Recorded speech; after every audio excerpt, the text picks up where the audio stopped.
जय हिंद दोस्तों, मैं नवीन शर्मा आप सभी का स्वागत करता हूं। आशा करता हूं आप सब एकदम अच्छे हैं, एकदम बेहतरीन हैं। एक बार सारे प्यारे दोस्त बताएंगे आप सब कैसे हैं।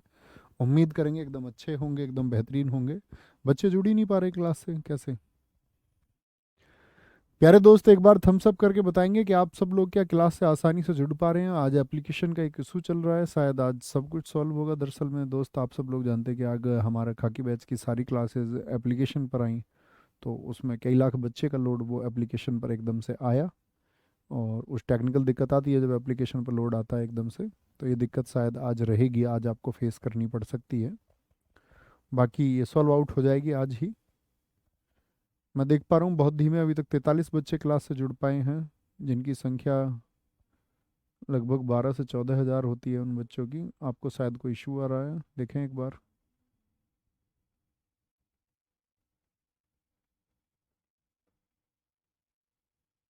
सभी साथी जुड़ जाएंगे एक बार, तभी हम क्लास को कंटिन्यू करेंगे जब आप सब लोग आसानी से जुड़ पाएंगे। उसी इशू के चलते हुए क्लास अब काफ़ी लेट है।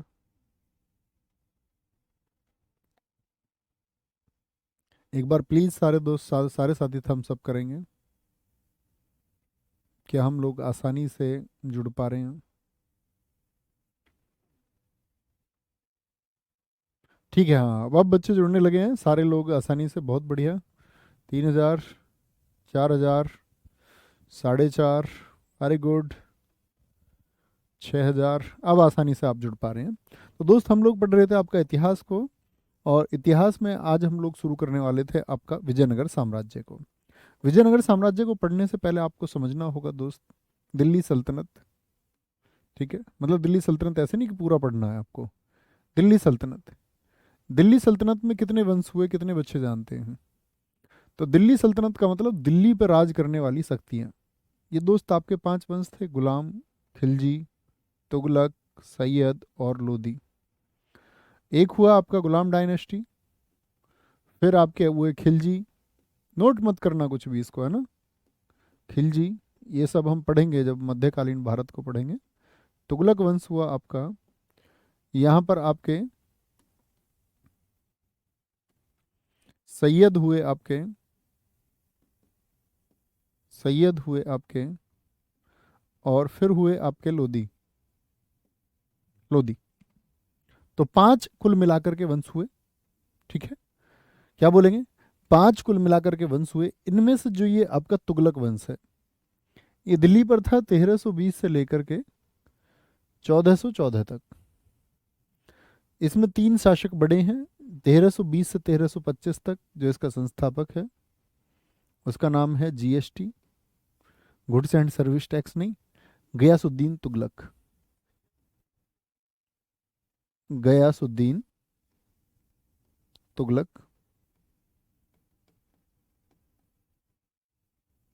दूसरा शासक हुआ यहाँ पर 1325 से 51, एमबीटी। शायद बहुत सारे साथी जानते भी होंगे, नाम सुना होगा, मोहम्मद बिन तुगलक। सबसे इंटेलिजेंट शासक था ये दिल्ली सल्तनत का। लेकिन इस बेचारे ने जो भी कुछ सोचा वह संभव नहीं हो पाया। मतलब उसने चीज़ें सोची अच्छी, लेकिन कर नहीं पाया। तो ये टारगेट करना है हमको। मोहम्मद बिन तुगलक का शासनकाल कितना है, बताएंगे एक बार। कितने वर्षों तक मोहम्मद बिन तुगलक रहा? तो आप कहेंगे भैया मोहम्मद बिन तुगलक जो रहा वो रहा 1325 से 1351। ठीक है, 1325 से 1351 मोहम्मद बिन तुगलक के समय पर क्या हुआ कि इसने बहुत सारी चीजें सोची। सोची तो ये क्या उनको कर पाया? नहीं। तो इसके समय पर क्या हुआ कि दिल्ली का शासन थोड़ा सा कमजोर हुआ। दिल्ली का शासन जो है, अब इसने राजधानी बदली थी। दिल्ली से राजधानी ये लेके आया था आपका देवगिरी महाराष्ट्र में, वह इसका प्रोग्राम विफल हुआ। इसने टोकन करेंसी चलाई, मैं आपको पढ़ाऊंगा मीडिएवल हिस्ट्री में, वो विफल हुआ। इसने कराची अभियान किया, इसने खुरासान अभियान किया, बहुत पैसा इसने बहाया। कहने का मतलब है कि आप कहेंगे भैया कोई फायदा इसको हुआ नहीं। तो इसके टाइम पे क्या होता है कि बहुत सारे लोगों ने खुद को स्वतंत्र किया। 1336 में एक साम्राज्य बना जिसका नाम है विजयनगर साम्राज्य। कैसे बना यही हमको सीखना है। ठीक है, यही जानना है हमको, विजयनगर साम्राज्य। और 1347 में एक बना यहाँ पर बहमनी वंश, ये भी हम पढ़ेंगे। बहमनी वंश, विजयनगर एम्पायर और बहमनी साम्राज्य, या बहमनी वंश कह सकते हैं, ठीक है, या बहमनी साम्राज्य कहें तब भी कोई दिक्कत नहीं है। बहमनी एम्पायर तो किसके समय पर बने ये दोनों? मोहम्मद बिन तुगलक के समय पर बने। तो यही विजयनगर साम्राज्य आज का हमारा टॉपिक है कि विजयनगर साम्राज्य कब बना, कैसे कैसे क्या प्रश्न बनते हैं। ठीक है, तो शुरू करें विजयनगर साम्राज्य को। तो आप कहेंगे भैया विजयनगर साम्राज्य कब बनता है? 1336 में। और कब तक विजयनगर साम्राज्य एग्जिस्टेंस में रहा? उसका जो समय काल है वह 1650 है। ओके, इसकी स्थापना मोहम्मद बिन तुगलक के समय, मोहम्मद बिन तुगलक के काकतीय वंश के अधीन, मोहम्मद बिन तुगलक ने काकतीय वंश के अधीन काम्पिल्य को जीता। काम्पिल्य क्षेत्र था आपका कर्नाटक में।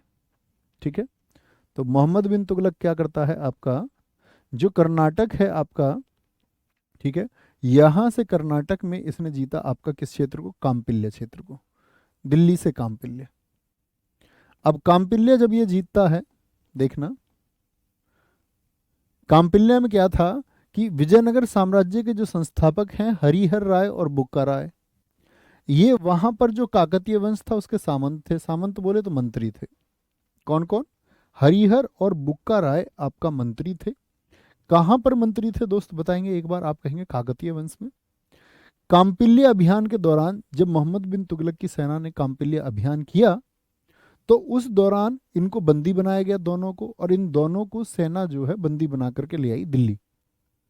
अब ये मोहम्मद बिन तुगलक के यहाँ कैद में थे दोनों भाई, हरिहर राय और बुक्का राय। तो क्या हुआ कि दोनों के दोनों से इसने कहा कि तुम अपनी जान यदि बचाना चाहते हो तुमको इस्लाम स्वीकार करना होगा। दोनों ने इस्लाम स्वीकार कर लिया। इन्होंने कहा ठीक है जी, धर्म में क्या है, धर्म में क्या है, ठीक है। तो आप कहेंगे इन दोनों ने इस्लाम स्वीकार कर लिया और इन्होंने बाद में क्या होता, काम्पिल्य विद्रोह दमन करने के लिए भेजा गया। ऐसा क्यों? अब इन दोनों ने जब इस्लाम को स्वीकार कर लिया तो दोनों किसके फेवर में आ गए? मोहम्मद बिन तुगलक के। मोहम्मद बिन तुगलक को लगा यार दोनों दोनों बढ़िया आदमी है, अच्छे आदमी है। अब एक बार फिर से काम्पिल्य में जब विद्रोह हुआ, वहां पर ये जो अपना छोड़ के आया एक सूबेदार, उस सूबेदार के खिलाफ स्थानीय विद्रोह हो गया। अब फिर से सूचना आई कि यार काम्पिल्य में तो विद्रोह है फिर से। तो इसने सोचा मोहम्मद बिन तुगलक ने कि जाके उस विद्रोह को दबाओ। तो दोनों के दोनों कहते कि हमको पता वहां की जानकारी, हमको हमको भेजिए ना। अब इसको पता था यार इसी तो इस्लाम भी स्वीकार कर चुके हैं, तो अपना कोई अपोज ही नहीं कर रहे हैं। और कहते हैं कि वहां जो विद्रोह हुआ उस विद्रोह को जन्म देने का कारण भी ये दोनों ही भाई थे।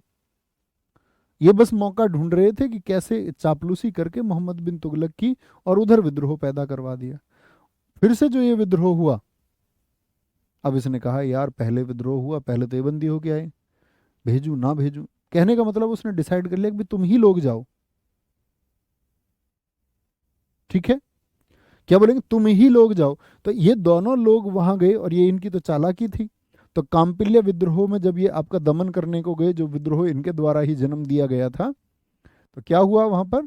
वहां पर इनकी मुलाकात हुई माधव विद्यारण्य से, जो इनके गुरु हैं, टीचर हैं इनके। तो दोनों के दोनों भाई यहां से मुक्त होके पहुंच गए वापस। जाके बोले हम नहीं है भैया मुस्लिम, मुस्लिम हम नहीं है। ठीक है, राजधानी इनकी थी हम्पी, हस्तिनावती, विद्यानगर में। ठीक है, किसकी? हम्पी, तुंगभद्रा नदी के किनारे। अभी एसएससी सीजीएल मेंस में पूछा गया था 22 वाले में, बहुत इंपॉर्टेंट है। क्या पूछा गया था आपका कि जो हम आपका विजयनगर साम्राज्य है वो किस नदी के किनारे था? आप जानते हैं कि तुंगभद्रा किसकी सहायक नदी है? आप कहेंगे भैया कर्नाटक में बहने वाली कृष्णा की सहायक है, कृष्णा नदी की सहायक है। तो एक बार सारे दोस्त बताएंगे भैया कौन आपका, कौन है जो संस्थापक है विजयनगर साम्राज्य का? किस तरह से उन्होंने विजयनगर साम्राज्य की स्थापना की? कि पहले तो भैया वो बंदी बना के लाए गए। काकतीय वंश एक शासन करता था वहाँ विजयनगर में। उन लोगों को जब बंदी बनाया गया तो ये मंत्री थे हरिहर राय, बुक्का राय, इन दोनों को भी आपका बंदी बनाया गया।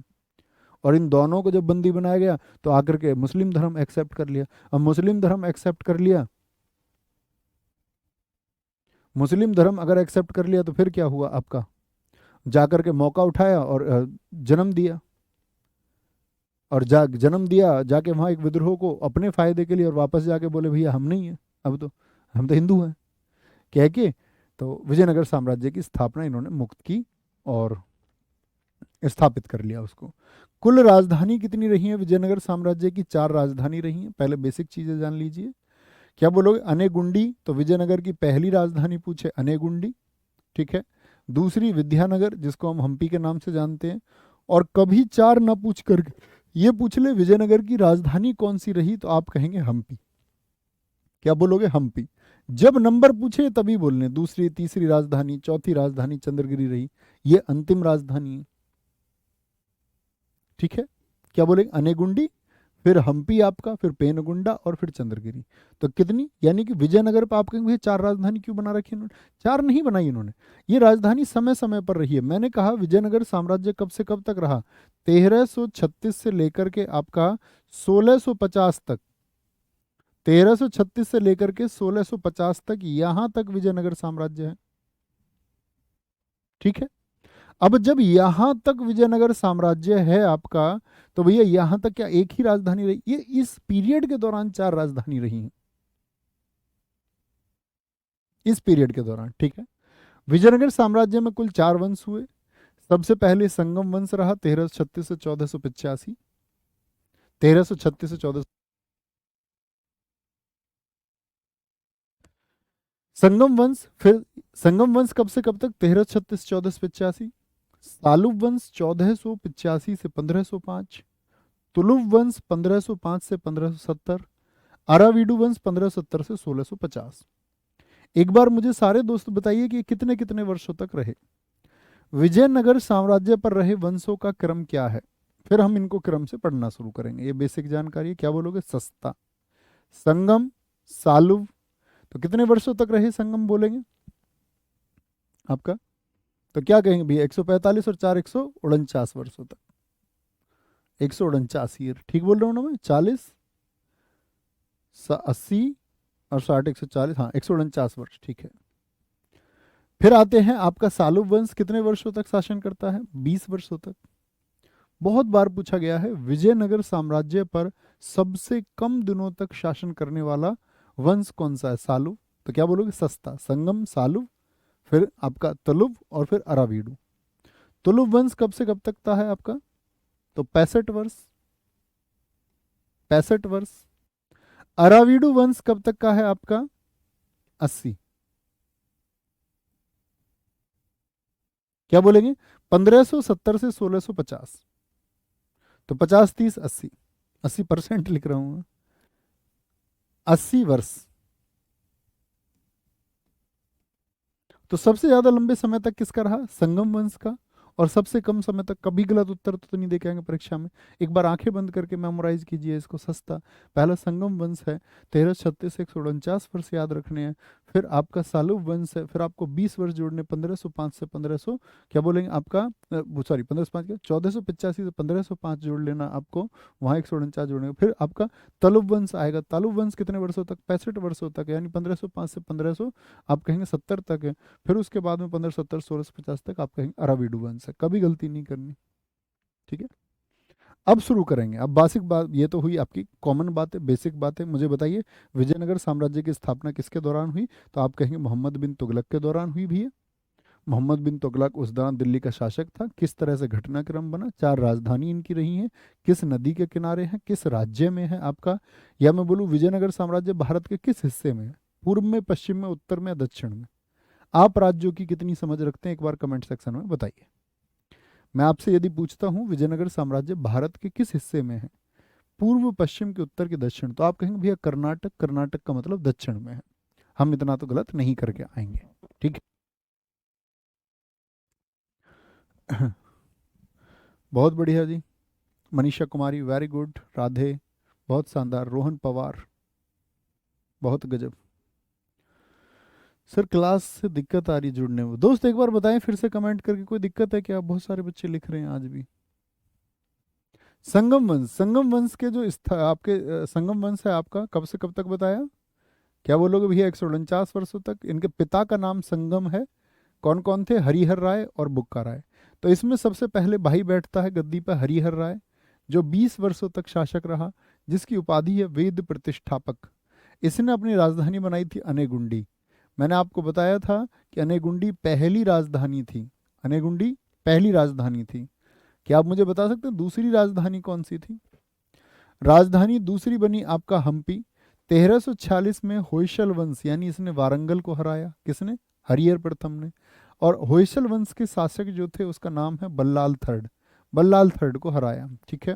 और फिर इसने बनाई राजधानी हम्पी, और तो हम्पी बन गई थी आपका सेकंड राजधानी, ठीक है। क्या बोलेंगे? होयसल वंश की अगर मैं बात करूं, आप कहें भैया होयसल वंश ये कहां पर था? होयसल वंश जिसकी राजधानी बेलूर, होलेविडु या द्वार समुद्रम, तीनों नाम मिलते हैं। ये इसका प्रमुख नगर भी था। राजधानी तो इसकी हालांकि पहले तो बेलूर और होलेबिडु थी, लेकिन यदि कभी एग्जाम में आपसे पूछा जाए, एमटीएस में पूछा गया होयसल वंश की कैपिटल कौन सी थी, तो होयसल वंश की जो राजधानी है उसका नाम था आपका, क्या बोलेंगे भैया? होयसल वंश की राजधानी थी आपका, क्या बोलेंगे? द्वार समुद्रम। द्वार समुद्रम, ठीक है। और द्वार समुद्रम। और इस होयसल वंश का जो संस्थापक था वो निरपकाम था। निरपकाम। होयसल वंश का जो शासनकाल रहा है वो 1026 से 1343 यानी 317 वर्ष। पूरे होयसल वंश का। मूर्खता का शिकार होके ये मत बोल देना कि क्या निरपकाम 317 साल तक राजा रहा, तो इसका मतलब आप कहेंगे भैया आप, फिर मैं कहूँगा तुम गेहूं नहीं रोटी नहीं खाते हो फिर, है ना। तो इतनी कॉमन मिस्टेक्स कभी नहीं करनी। ये पूरे वंश का शासनकाल है। कहने का मतलब मैं क्या समझाना चाह रहा हूँ आपको कि भैया जब विजयनगर साम्राज्य था आपका दक्षिण में, तो विजयनगर साम्राज्य के समय ही उसके पड़ोस में एक था आपका क्या? तेलंगाना वाले क्षेत्र में। तेलंगाना वाले क्षेत्र में था होयसल। भाई कर्नाटक और तेलंगाना वैसे भी पड़ोसी हैं। तो इन्होंने क्या किया, मैं आपको साम्राज्य विस्तार समझाना चाह रहा हूँ कि इन्होंने अपने साम्राज्य को बढ़ाया। और ये काम किसने किया? आपका हरिहर। हरिहर आपका जो प्रथम है उसने। हरिहर प्रथम शासनकाल कब से कब तक? 1336 से 1356 तक। राजधानी अनेगुंडी। कोई दिक्कत कोई परेशानी? इसने क्या किया कि होयसल वंश के शासक को अपनी गद्दी के बैठने पर, मैं आपसे बोलूं कि हरिहर प्रथम ने होयसल को या बोलूं वारंगल को अपने गद्दी पर बैठने के कौन से वर्ष में जीता? कौन से वर्ष में जीता? तो आप कहेंगे भैया उसने अपने गद्दी पर बैठने के 10वें वर्ष में किसको? होयसल को जीता। और वहां के शासक बल्लाल थर्ड को हराया। बल्लाल थर्ड कौन था? ये होयसल वंश का शासक था। होयसल वंश की जो राजधानी थी वह थी आपकी क्या? आप कहेंगे द्वार समुद्रम। और होयसल वंश का जो संस्थापक है वो निरपकाम था, जिसका क्या बोलोगे? निरपकाम। और पूरा जो होयसल वंश है वो 1026 से लेकर के 1343 तक शासन किया उसने, ठीक है। आगे आएंगे 10वें वर्ष में। बहुत सारे बच्चों का उत्तर आया। वेरी गुड दीपक यादव जी, अभी एकदम ठीक उत्तर है। ओके। तो क्या बोलेंगे? बुक्का प्रथम की अगर हम बात करें आपका 1356 से 77, ये कौन सा शासक है, पहला या दूसरा? इसने मदुरै को जीता। मदुरै कौन सा है आपका? तमिलनाडु में। तमिलनाडु में। और इस समय पर बहमनी साम्राज्य था या नहीं? तो बहमनी साम्राज्य, मैंने आपको आज ही क्लास शुरू होने से बताया कि 1347 में बहमनी साम्राज्य की जो स्थापना हुई वह की थी आपकी किसने?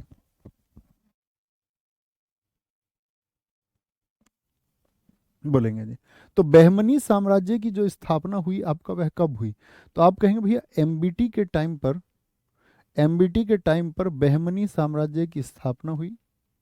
और इसको विजयनगर साम्राज्य आपके फिंगर टिप्स होना चाहिए। पूरा इतिहास एक तरफ है, विजयनगर एसएससी के लिए सबसे इंपॉर्टेंट है।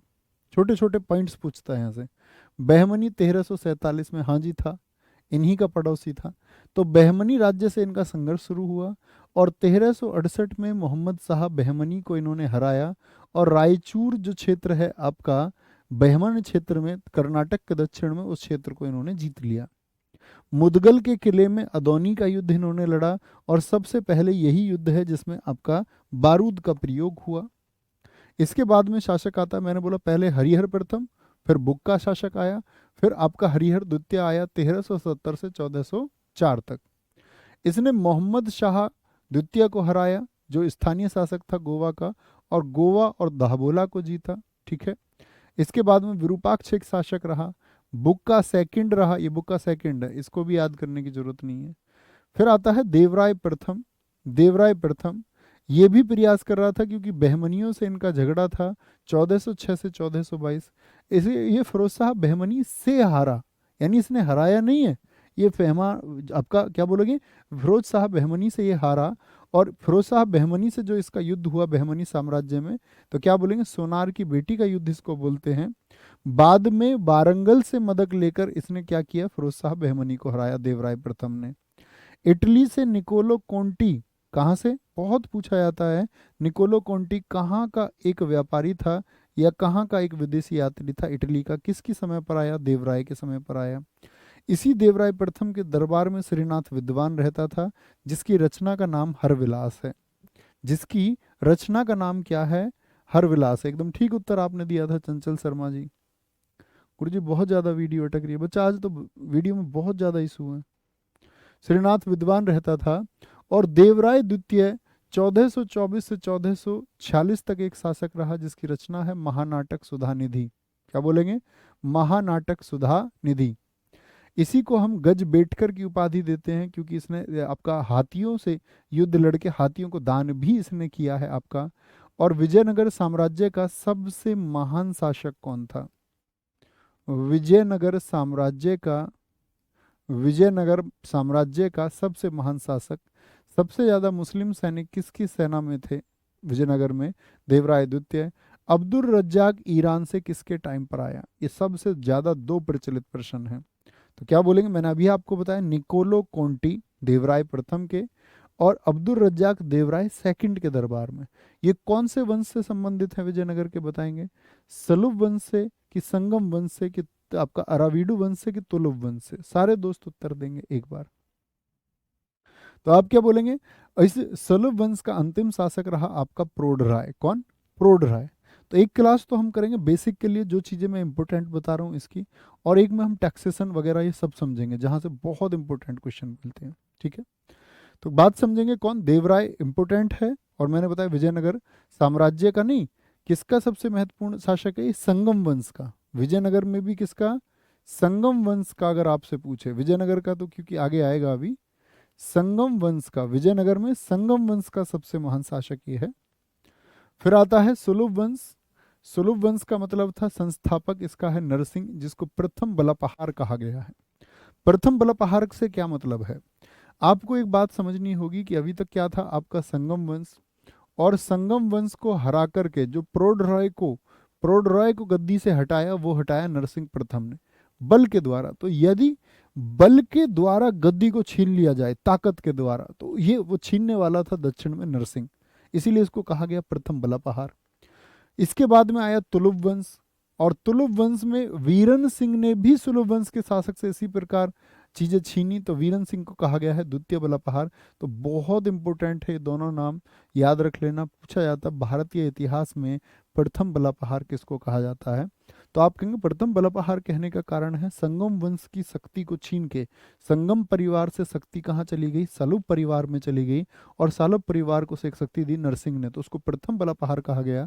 और फिर सलुब परिवार से जो शक्ति छीनी गई, वो आपका तुलुप परिवार के वीरन सिंह ने छीनी, इसीलिए वजह से उसने गद्दी को हथिया लिया, पूरे विजयनगर पर कंट्रोल कर लिया, तो उसको द्वितीय बलापहार कहा गया। ठीक है, द्वितीय बलापहार। और यहीं पर आता है आपका कौन सा वंश, तुलुप वंश का शासक कृष्णदेवराय द्वितीय।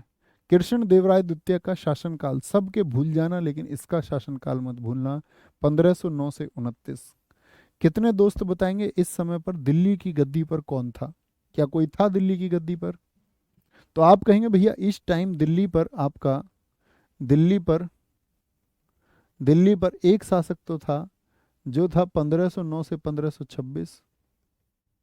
सॉरी, एक बार मैं रिमाइंड कर लेता हूँ, आपका लोधी वंश 1451 1451 आपका 38 वर्ष 1489 1517, सॉरी 1489 से 1517 था, 1517 से 1529, 1517 से 1529 ये था आपका कौन, सॉरी 29 नहीं 26 लिखेंगे, सॉरी क्योंकि पानीपत का प्रथम युद्ध हो गया, वो 29 में वो लिख रहा हूँ, 1526 पहले लिखिए। इसमें शासक था आपका इब्राहिम लोदी दिल्ली की गद्दी पर। इब्राहिम लोदी को पानीपत के प्रथम युद्ध में किसने हरा दिया था? तो 1526 से 1530 तक इब्राहिम लोदी को हरा करके बाबर ने भारत में क्या की थी? बाबर ने आपका मुगल वंश की स्थापना की थी। तो मुगल वंश शुरू हो गया था 1526 में। और ये कौन है? इब्राहिम लोदी, ये दिल्ली सल्तनत का अंतिम राजा था। तो क्योंकि भैया मैंने अभी आपको बताया गुलाम खिलजी तुगलक सैयद लोदी, तो लोदी अंतिम थे। और लोदियों में भी अंतिम कौन था? 1451 से लोदी शुरू हुए, 1451 से 1489 तक आपका बहलो लोदी था, 1489 से 1517 तक सिकंदर लोदी था, और 1517 से 1526 तक इब्राहिम लोदी था। अकबर बता रहे हैं बहुत सारे दोस्तों 1526 में। अकबर 1556 में आया दोस्त, 1556 1605 है। भैया आपकी किताब नहीं दिख रही, किताब दोस्त आज की सेल में नहीं है, सेल आएगी आपका 4 तारीख को, उसमें मिल जाएगी। ठीक है, बोलेंगे जी फ्लिपकार्ट पर 238 रुपये दिखा रहा है किताब के, सेल में ले लेना भाई। उस किताब को सेल आएगी 4 तारीख को, सेल आएगी 4 को या 3 4 को आएगी पॉसिबली।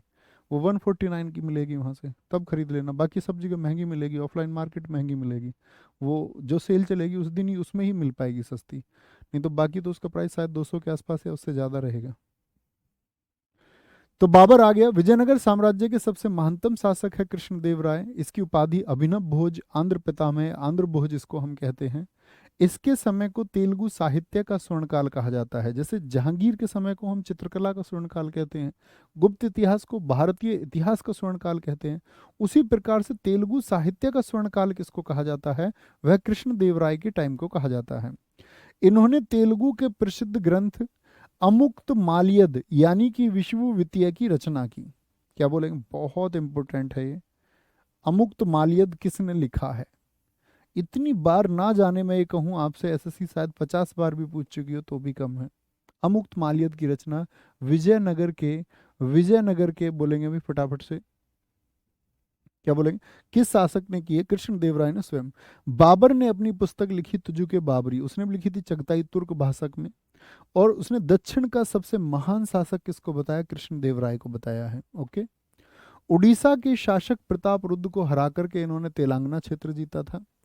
और पुर्तगालियों से भी मित्रता की इसने आपका, क्योंकि इस समय पुर्तगाली भी देश में, वास्को डी गामा देश में कब आया बताएंगे एक बार? सारे दोस्त बोलेंगे। क्लास रुक रही है, आज बहुत सारे बच्चे मैसेज कर रहे हैं। दोस्त सुनिए, बस यहाँ तक इसको पढ़ेंगे आज, इस टॉपिक को कृष्णदेव राय को कल पढ़ेंगे, क्योंकि मैंने बताया आज सर्वर की दिक्कत है।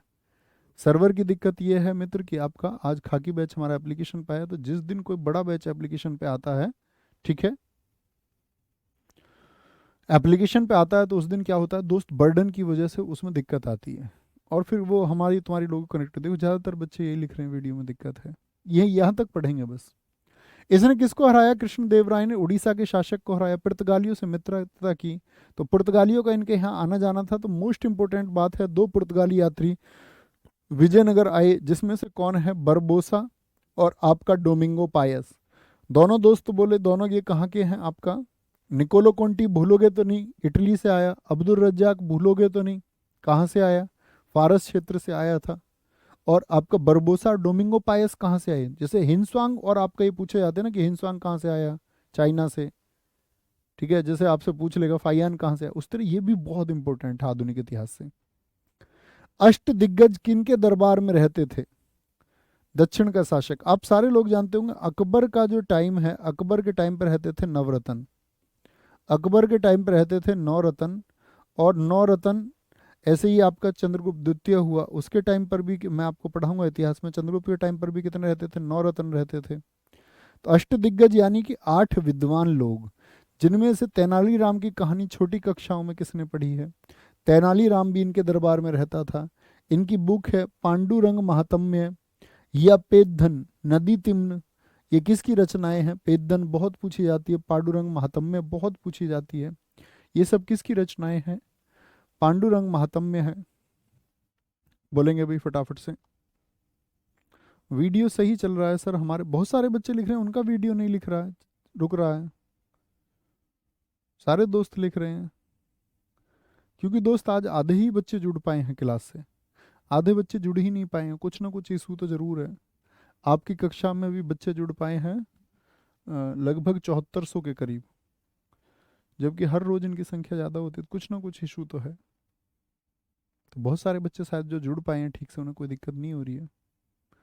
चलो जी, कोई दिक्कत कोई परेशानी इतनी बात में। तो तेनालीराम की कहानी सुनी, हमने पढ़ी थी तेनालीराम की एक कहानी। एक बार तेनालीराम ऐसे जाके, वो होता है किसान सोच रहा होता है यार कि फसल नहीं हुई है मेरी, अच्छी फसल नहीं हो रही है इस बार, बारिश हुई नहीं है, तो कैसे पानी लग जाए खेतों को, उसके खेत को पानी नहीं मिल रहा था कोई। तो तेनालीराम चोरों की बस्ती में जाके वहाँ कह देते चोरों से जा करके कि यार वो जो कुआं है ना वहाँ पर उनके खेत में, उस कुएं में बहुत सारा सोना पड़ा हुआ नीचे। चोर रात को उस पूरे पानी को बाहर निकाल देते हैं, उसका खेत भर जाता है। तो वो बड़े बौद्धिक इंसान थे, उनको ये कहा जाता है। ठीक है,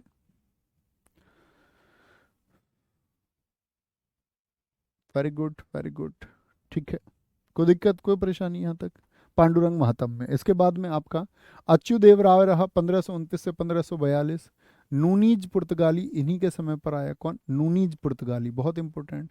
तो डोमिंगो पायस हो गया आपका, ठीक है, वो भी पुर्तगाली, नूनी पुर्तगाली ये भी। सदाशिव राय, लेकिन वास्तविक शक्ति रामा राय 70 वर्ष के हाथों में थी। अब ये तुलुप वंश का शासक था आपका सदाशिव राय।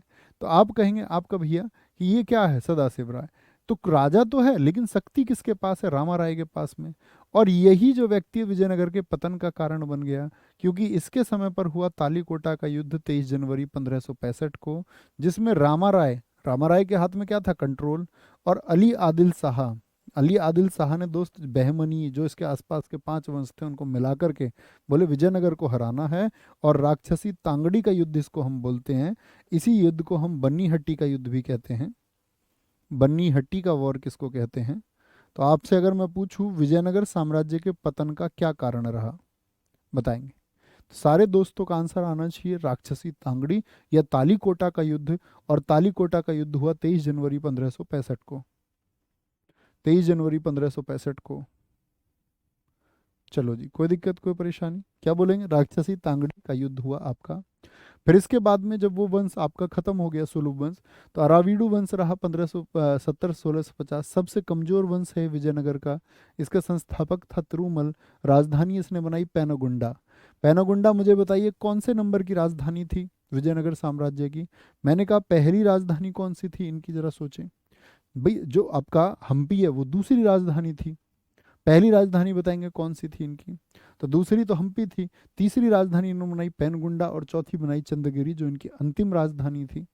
ठीक है, तो क्या बोलेंगे भैया? अनेगुंडी थी पहली राजधानी, अनेगुंडी थी। वेंकट सेकंड आया, इसके समय पर ही चंद्रगिरी राजधानी बनी, अंतिम राजधानी बनी। और विजयनगर का अंतिम शासक बना रंग थर्ड। ये बहुत इंपॉर्टेंट है। तो मैं आपसे यहाँ पर जानना चाहूंगा कि विजयनगर का प्रथम शासक मैंने आपको कौन बताया था? ठीक है, विजयनगर का पहला शासक मैंने आपको कौन बताया था? बाकी सबको दोस्त ऑनलाइन लेनी पड़ेगी किताब आपको। तो सॉरी, यहाँ पर हम पढ़ेंगे आपका चालुक्य वंश। और चालुक्य वंश से पहले हम कल की कक्षा में आपका पढ़ेंगे विजयनगर साम्राज्य था, उसकी प्रशासन व्यवस्था क्या थी, उसको मैं लिख के पढ़ाऊंगा आपको। ठीक है, बहुत बढ़िया। सर आपकी बुक में पूरी जीएस है दोस्त, ऐसा नहीं स्टैटिक जी के, उसमें history, polity, geography, economics, science, ठीक है, स्टैटिक जी के सब कुछ है उस किताब में। आप उस किताब को, मैंने बताया ना, सेल से ले लेना, सेव चलेगा। Sir app is not working, आज बहुत सारे बच्चों को मैसेज आ पा रहे हैं। ठीक है भाई साहब, यहाँ हम कल चलेंगे विजयनगर की शासन प्रणाली समझेंगे, फिर चालुक्य वंश की तरफ हम चलेंगे। Okay, bye bye, take care, जय हिंद, जय भारत, थैंक यू, मिलते हैं कल। और आज के इस इशू के लिए, जो इतने बड़े इशू में हम क्लास चल रही है, इसके लिए सॉरी। आज सब कुछ ठीक हो जाएगा तो कल इसको हम अच्छे से कर पाएंगे। नमस्ते, और माफ़ करना, सॉरी।